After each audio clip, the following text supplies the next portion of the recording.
इसको भी हम समझेंगे। जैसे फ्रेंड्स मान लीजिए कि एक कंपनी है प्राइवेट लिमिटेड कंपनी। अब वो प्राइवेट लिमिटेड कंपनी जो होती है उसको अपने आप को रजिस्टर्ड करवाना है। कहाँ रजिस्टर्ड करवाना है? उसको अपने आप को NSE BSE पर रजिस्टर्ड करवाना है। तो वो रजिस्टर्ड कैसे होगी? इसका मतलब है कि अगर मान लीजिए आज मेरी एक कंपनी है, छोटी सी कंपनी है मान लीजिए, और वो कंपनी है शुभम शर्मा प्राइवेट लिमिटेड। अब मैं चाहता हूं कि इस कंपनी का मुझे एक्सपेंशन करना है और मुझे पैन इंडिया पे इस कंपनी को लेके जाना है। तो उसके लिए मैं क्या करूं ऐसा?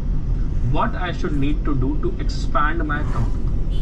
Now I need money for it. अब वो पैसा कहाँ से आएगा? The very first option is कि मैं लोन ले लूँ बैंक से। This is the first option available to me कि बैंक से लोन ले लूँ और काम कर लूँ। What is the second available option? दूसरा ऑप्शन क्या है मेरे पास?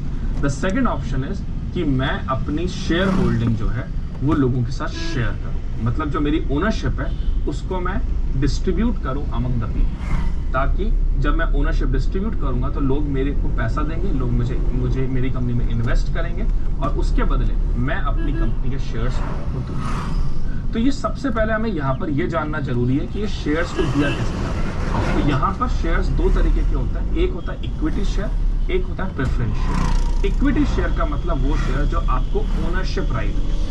जैसा अगर मैं आज किसी भी कंपनी के शेयर खरीदता हूँ जनरली तो मुझे इक्विटी शेयर्स मिलते हैं। इक्विटी शेयर मिलने का मतलब है कि now I am the owner of that company in a proportionate wise. अब जैसे आप कहेंगे कल को कि आपके पास रिलायंस के 5 शेयर है, तो क्या आप रिलायंस के ओनर हैं? जी नहीं, आप रिलायंस के ओनर नहीं हो।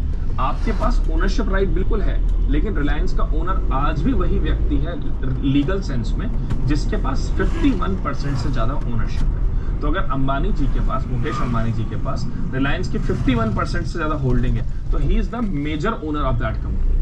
आपके पास 2 शेयर है, 3 शेयर है, तो उस परसेंटेज के बेसिस पे आपकी भी ओनरशिप है, लेकिन जो डिसीजंस होंगे वो वही मेजर आदमी ले सकता है जिसके पास मेजॉरिटी हो शेयर्स की। तो किसी भी व्यक्ति के पास अगर 51% से ज्यादा के शेयर्स होते हैं, he is considered as the owner of the company. तो मैं भी ओनर हूं, बट मेरा परसेंटेज प्रपोर्शन जो है वो कम है।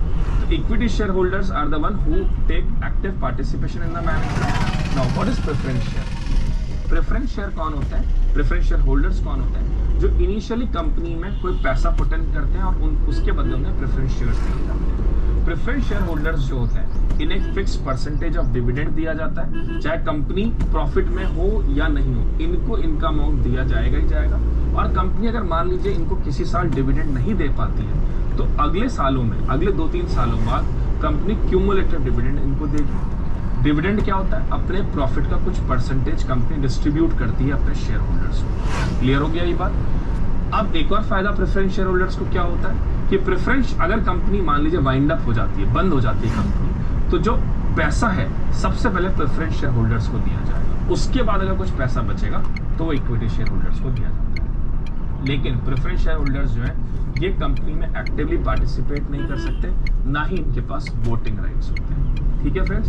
तो अब अगर जैसे मान लीजिए मैं चाहता हूं कि मेरी कंपनी में ओनरशिप हो किसी की, मुझे पैसा चाहिए, तो मैं सबसे पहले लेकर आता हूं IPO। What is IPO? Inviting people to invest in my company is IPO। तो मैं लोगों को इनवाइट कर रहा हूं कि आप मेरी कंपनी में आइए, मेरी कंपनी की ओनरशिप लीजिए